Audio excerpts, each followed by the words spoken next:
What? Sir. Right. Thank you.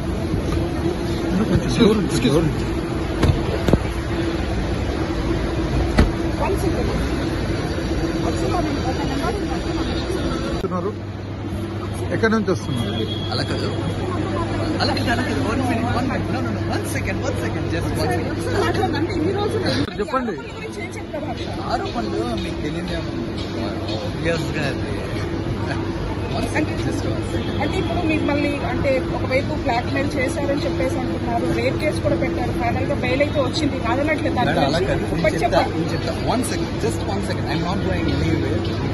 వచ్చారు మీరు వెళ్తారని. మీరు ఇన్ని రోజులు ఎక్కడున్నారు ఇన్ని రోజులు?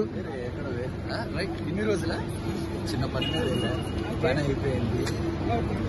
అంటే మీరు కొన్ని ఆరోపణలు చేసిన దాంట్లో 2 crores కూడా డిమాండ్ చేశారు అని చెప్పేసి చెప్తున్నారు. ఇదంతా ఒక క్లారిటీ రావాల్సినటువంటి అంశం ఏం చెప్తారు? చూడండి, ఎవరైనా సెక్షన్లు చదివి బ్యాక్ ట్రాక్ చేసి రాసిన ఎఫ్ఐఆర్ లో మీకు అనిపించట్లేదు 2 కోట్లు నేను ఇవ్వాలనేసి అడిగాడు. మనం జనాలకైతే ఇస్తాం, అవసరం ఉన్న వాళ్ళకైతే ఇస్తాం. బ్లాక్ మెయిల్ అని చేస్తే మనం భయపడేది లేదు. మనం ఫైట్ చేస్తాం అండ్ కోర్టు దాన్ని చూస్తే వెరీ సింపుల్. ఎప్పుడైతే కేసు నమోదు చేసిన తర్వాత ఆల్రెడీ మీరు ఇన్స్టాలో ఒక పోస్ట్ పెట్టారు, అంటే నిజాలన్నీ బయటకు వస్తాయి. ఆ తర్వాత ఇప్పుడు సరే మీరు అన్నట్టుగానే నిజాలే బయటకు వచ్చాను అనుకుంటున్నారా? అఫ్కోర్స్ మరి ఆ బేస్ లోనే కదా మనకి కోర్టులో బెయిల్ రావడం కూడా జరిగింది. అంటే మీ మీద ఎందుకు ఇవన్నీ ఆరోపణలు చేయాల్సినటువంటి పరిస్థితి అని అంటారు? Money makes money takes. ఇంకా డబ్బులు రావాలంటే మరి ఎలా?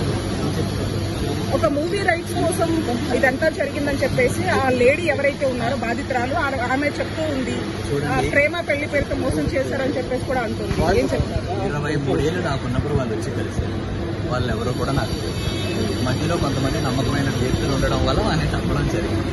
ఆయన నా కథ నేను రాసుకున్న కదా, నాకు తెలియకన్నా వాళ్ళ పేరు మీద రాసుకున్నాను.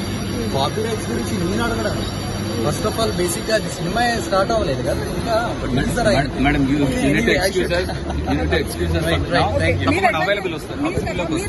ఏం జరిగింది చెప్పండి. ఆల్రెడీ చెప్పాను, మాట్లాడుతున్నాను. ప్లీజ్ ఏం జరిగింది భయ్యా?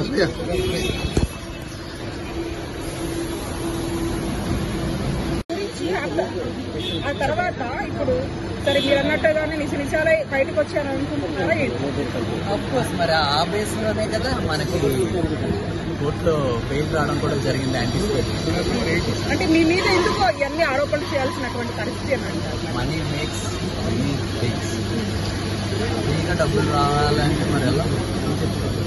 ఒక మూవీ రైట్స్ కోసం ఇదంతా జరిగిందని చెప్పేసి ఆ లేడీ ఎవరైతే ఉన్నారో బాధితురాలు ఆమె చెప్తూ ఉంది, ప్రేమ పెళ్లి పేరుతో మోసం చేశారని చెప్పేసి కూడా అంటుంది. ఏం చెప్తారు? 23 ఏళ్ళు నాకున్నప్పుడు వాళ్ళు వచ్చి కలిసారు. వాళ్ళు ఎవరో కూడా నాకు తెలియదు. మధ్యలో కొంతమంది నమ్మకమైన వ్యక్తులు ఉండడం వల్ల ఆయన తప్పడం జరిగింది.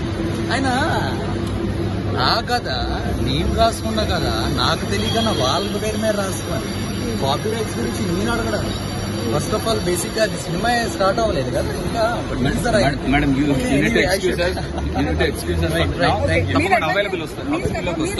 ఏం జరిగింది చెప్పండి. ఆల్రెడీ చెప్పాను, మాట్లాడుతున్నాను. ప్లీజ్ ఏం జరిగింది భయ్యా?